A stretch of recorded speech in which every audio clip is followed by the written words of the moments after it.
રાજકોટ શહેરમાં ફરી એકવાર રોગચાળો વકર્યો છે ત્યારે ધોરાજીના પૂર્વ ધારાસભ્ય લલિત વસોયાએ સિવિલ હોસ્પિટલ તંત્ર પર આક્ષેપો લગાવ્યા છે। લલિત વસોયાનું મહત્વપૂર્ણ નિવેદન સામે આવ્યું જેમાં તેઓ જણાવ્યું કે ધોરાજી સહિત રાજ્યની અનેક સિવિલ હોસ્પિટલોમાં દવાઓની ઘટ છે।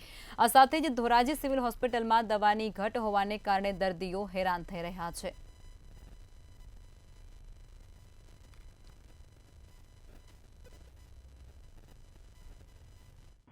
દર્દીઓ હેરાન થઈ રહ્યા છે ત્યારે મારે આરોગ્ય મંત્રી શ્રીને કહેવું છે કે કમસે કમ વર્ષા ઋતુ સફાઈનો અભાવ ને કારણે દર્દીઓની સંખ્યા આખા ગુજરાતની અંદર ઓપીડી સરકારી હોસ્પિટલોની અંદર વધી છે ત્યારે પૂરતો દવાનો સ્ટોક રાખી ગરીબ માણસોને મદદરૂપ થાવ એવી વિનંતી છે। આજના દિવસની વાત કરું તો અમારી પાસે 3070 જે ઇન્સ્યુલિન ડાયાબિટીસ માટે અમે જૂન મહિનામાં પ્રધાનમંત્રીમાં ઓર્ડર કરેલ છે, હજુ સુધી સપ્લાય નથી।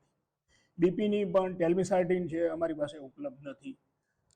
સોડિયમ વાલ્પોરેટ છે જે માનસિક રોગના દર્દીઓ માટે જોઈએ, અમે ઇન્ડેન કરવા છતાં અમને પૂરતા પ્રમાણમાં સપ્લાય નથી, એટલે દર્દીઓને પણ હેરાનગતિ ભોગવવી પડે છે।